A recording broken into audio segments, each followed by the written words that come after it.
What is school for?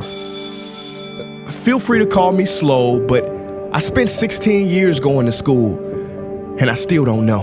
When I finished, I didn't know how to do my own taxes, purchase a home, or apply for a loan. I didn't know a thing about investments, building credit, or getting a job. I graduated at the top of my class, and what did I have? This fancy diploma to sit at home with my mom.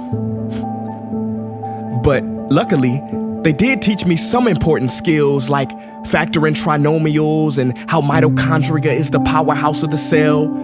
I'm so happy I remember the Pythagorean theorem, because it helped me a lot. Okay, I'm lying. Let me stop. Because all the stuff they taught me, truthfully, I forgot. Mom, remember when you would ask me, what did you learn in school today? And I would say, nothing much. I wasn't being modest. The truth about it, Mom, is I had already forgotten.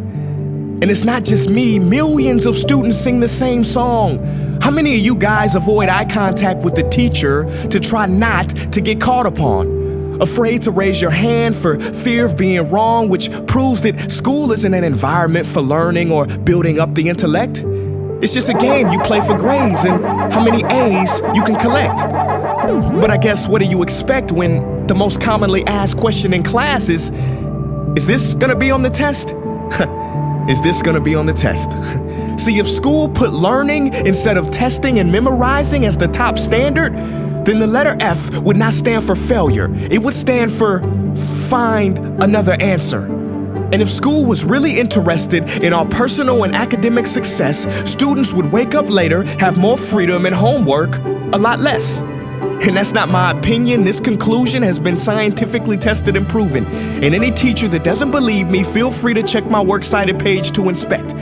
Oh, and I did it in MLA format because I know that's all you will accept. See, students would get more benefit from an extra hour of sleep than putting them through the torture of an extra essay, reading 150 pages, doing problems 1 through 60 on the worksheet, and having 3 projects due by the end of the week. Not only is it pointless pain, but it's also dim-witted, because we get so much work, but they don't teach the time management skills to deal with it. See, in school, we are controlled by bells. We have to learn in rooms with the feng shui of a prison cell. We have to ask permission to relieve bodily functions, but not before the teacher asks a million questions like, why didn't you go before class? I'm sorry, my bladder is kind of on its own schedule and it's not always timely. See, teachers always say, use your time wisely. But that never made sense to me. Because these 6 cruel hours of our lives we call school might literally be the worst use of time management ever in history. Think about it, the traditional teaching method is foolish. No, it's useless, multiplied by the square root of stupid. What they do is they cram information in your head, force feeding you, and then you throw it up on the test. That's not education, that's bulimia. And the more bulimic you are, the better you will do on their assessments. So it's no wonder why so many students graduate mentally and emotionally anorexic. See, school teaches you how to memorize dots. True education should teach you how to connect them. True education teaches you how to catch a fish. School teaches you, yeah, you caught the fish, but you didn't show your work, so it doesn't count. Throw it back. I'm just asking, what is school for? It's not education, that's just not true. If you still think that, you might be sniffing glue. See, the word education comes from the Latin root educe, meaning bring out, i.e. bring the gifts out of a person and make them viable. But school doesn't bring out much, it just stuffs more facts inside of you. Now some of that stuff is justifiable. We need reading, writing, and some arithmetic, that's fair. But are you telling me metamorphic and igneous rocks are more important than self-care? If suicide is the 3rd leading cause of death of ages 10 to 24, and Harvard studies suggest the biggest predictor for success is self-control and emotional health, then why the heck aren't we taught how to handle stress, bullies, or rejection? How about anxiety or depression? You know, skills we need for our entire lives. Bro, I don't even know how to cook. I'm honestly surprised I'm still alive. But hey, at least I can name all the battles that happened in the Civil War. Seriously, what is school for? Some say you need it to be successful, and that's something we do not doubt. But do you own a MacBook or iPhone? Did you know they both were created by a dropout? Are you watching this video on Facebook or YouTube? Doesn't matter which you choose. They both were created by dropouts. Ever use Snapchat, WhatsApp, shopped at Whole Foods? Well, thank a dropout. Does your home furniture come from IKEA? Okay, don't get the wrong idea. He was not a dropout. Don't be a fool. I mean, how could he drop out? Ingvar Kamprad, founder of IKEA, never even went to school. I know what you're thinking.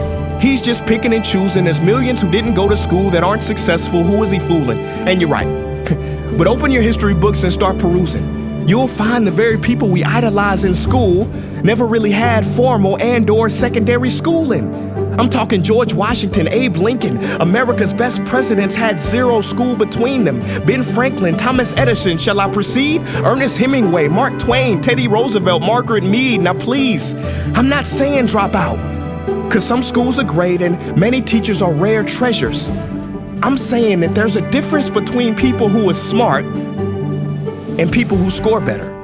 I'm saying that your future is something that no test will ever measure. Even if that test begins in 3 letters like SAT, ACT, it's BS if they say those determine your LIFE.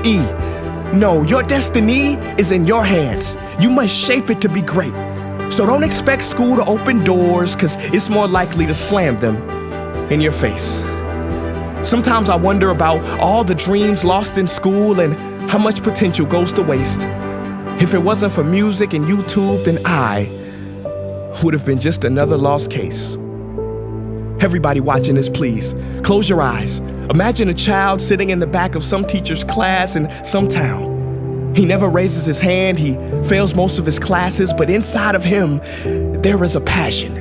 And if nurtured and brought out, will lead him to discover the cure for cancer. But you see, I'm afraid that that child's gift will never come out. He will never win the Nobel Prize award because in class he was ignored and his worth was judged only by his scores. So teachers, principals, parents, advisors, and students, I ask one more time, what is school for?